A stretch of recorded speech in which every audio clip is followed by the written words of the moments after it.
Hey Stewards, I wanted to share something with you, a little story from last week. Last Friday, when I say we, another member of the group and I, who know each other in real life, so to speak, were at the hospital with a mutual friend. And we were there for most of the day. And at a certain point, we took a break and went over to Starbucks when there was a lot of family there just to give some space. And throughout the day, we had some interesting conversations. And I have to be honest, I think you all know I've mentioned that I'm hanging up my Disney planning ears. A lot of you didn't even know that I did that, but I've done it for the last 4 years, and I'm stopping this year because the diverged focus was absolutely killing me, and it's not fun for me anymore for a lot of reasons. But I was complaining, okay? I was complaining. I'll be the first one to talk to you about gratitude and how important it is, but I was complaining about a difficult client, or what I perceive to be a difficult client. And let me give you a little bit of context here. Whether as a Disney planner or whether as a coach or whatever my role, I do not expect that everyone is going to take every bit of advice that I offer. I don't expect that. What I do tend to expect, and I think that most of us in our roles tend to expect, that if we're consulted as an expert in a matter, that at least our words would be heeded with some degree of wisdom. And so for those of you who aren't in the Disney world, some of this is not going to make sense, but if you are, you'll understand some of this. So with Disney, if you want a reservation for a sit-down dinner where you're going to be served, or for Bibbidi Bobbidi Boutique, or for the Pirates League Mermaid and Pirate Makeovers, for anything that's in high demand, you have to make those reservations 180 days in advance, or you're able to make them 180 days in advance. And it is strongly recommended that you do. And the bottom line is, most of the time, if you don't make those reservations at 180 days, you are not going to get the most popular restaurants, the most popular experiences, like Bibbidi Bobbidi Boutique. And there are some other things as well that are very nuanced when it comes to the Disney planning. And so it takes a lot of time to put together an actual touring plan for my clients. My goal has always been for them to spend as little time waiting in line as possible and to maximize their time. You're never going to go to Walt Disney World and see everything in 7 days. It's not possible. We go every single year and we spend 8 to 10 days and we do not get to see everything. So I like to set expectations, for the client when I'm doing that. So anyway, all of this it's a very involved process. Okay. So I was complaining because I had a client who I thoroughly advised at the outset, as I do all of my clients, and I had explained the importance of booking ahead of time.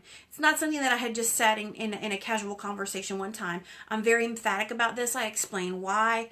And so I was complaining. I was complaining about this difficult customer who, a very short amount of time out from travel, all of a sudden wanted reservations that would have been difficult to get even at 170 days out. And so we were talking about difficult clients in general, and why do people come to you for your advice if they're just going to ignore it and act like you don't know what you're talking about? If you're going to give them wise advice and they're not going to heed it, if you're going to tell them what will make their life easy, what will give them the best experience, and then they totally ignore you. And so, I had a little bit of a gripe fest. And in the car, driving home, I had a pretty long drive home. I was about 20 minutes in, and I called my friend and I said, you know what? I said, we do that to God. I was driving home and I thought, how often do we do that to God, right? We have His Word right there, accessible to us. Even if it is a passage that's hard to understand, a chapter, a book that's hard to understand, we have ways, we have means available to us to help us have proper contextual understanding. And some of His advice, some of His commands, some of His wisdom in Proverbs, for example, is so clear that we don't even need help with proper interpretation or understanding context. And yet still, in the midst of clear commands, clear advice from our Creator, who we know knows better than we do, we're that difficult client, right? We don't listen, we're disobedient, we don't adhere to his wisdom, and then we turn around and we want him to fix everything that wouldn't have been an issue if we would have listened in the first place. And so I was just convicted about that, and convicted about the fact that I do not have enough grace for difficult clients sometimes. Sometimes I have tons of grace. Other times I have very little. And I was very gut checked, very convicted about the time that I had spent griping about that difficult client. Because I realized that even on our best days, right? Even on our best days, we are that difficult client to God. Not that we're his clients, but that we do the same thing to God that we can't stand our difficult clients to do with us. And so anyway, I just thought I would share that story, that bit of conviction with you. I am not always Captain Positive, although I try to be. And so just like I said, I wanted to share that little bit with you guys. Have you ever struggled with that? Have you guys ever really gotten on a rant, I guess, about difficult clients and just been really frustrated by them and wanted to even stop doing what you're doing because of it?